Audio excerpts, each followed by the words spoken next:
এ কি গো নসুদা, টানা 10 দিন তোমার পাত্তা নেই, কোথায় ছিলে তুমি? পটেশ্বরীকে নাচানোর চাকরি কেমন চলছে গো? নগদ 50 টাকা। অনসুদা, কি হয়েছে গো তোমার? কথা কইতাছো না কেন? কথা কথা আসছে না রে। এ কি তোমার গলার এমন অবস্থা কি করে হলো? গান করে রে, গান করে। ওই দত্তবাবু লোকটা বেজায় ঘোরেল রে, আমাকে ফাঁসিয়ে দিয়েছে রে। কেন কেন কেন? নগদ 50 টাকা বেতন দেবে তোমায় বললো, শুধু তো তুমি গান করবে আর তোমার গানের তালে তালে তালে তালে ওর মেয়ে নাচবে। ওরে ভাই, ওই 50 টাকার বিনিময়ে আমাকে টানা 3 দিন মানে 24 ঘন্টা করে 72 ঘন্টা ধরে গান করতে হয়েছে রে।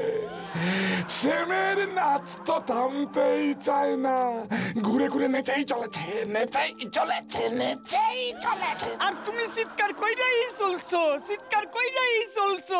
গোবরা রে, ওটাকে মুখ সামলে কথা বলতে বল, বল। গানেরও কি বোঝে?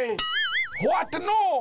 উচ্চাঙ্গ গানের অসম্মান আমি কিছুতে সহ্য করবো না। ঠিক ঠিক ঠিক ঠিক আছে ঠিক আছে ঠিক আছে নসুদা, কিন্তু তোমার গলার এমন বেহাল অবস্থা, এটাও তো সহ্য করা যাচ্ছে না। বাদ দাও ওই পটেশ্বরী দত্তবাবুর চাকরি।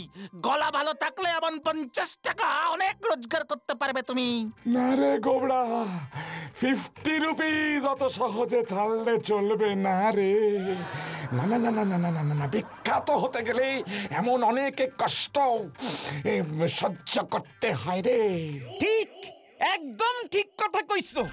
বিদ্যাসাগর মশাই, ভুলে গেছিস? পায়ে হেঁটে রোজ কলকাতায় আসতো, কত লোকই তো কলকাতায় আসে যায়। নেহাতুনি পায়ে হেঁটে আসতেন বলেই তো নামটা হিস্ট্রিতে উঠে গেল। কম কষ্ট কি হয়েছে রে? ঠিক ঠিক, গান তো হগলেই গায়, কিন্তু টানা 72 ঘন্টা চিল্লাইয়া গান কয়জন গাইছে? কিন্তু এভাবে চললে তো তোমার গলার আওয়াজ এরপর তার বেরোবেই না।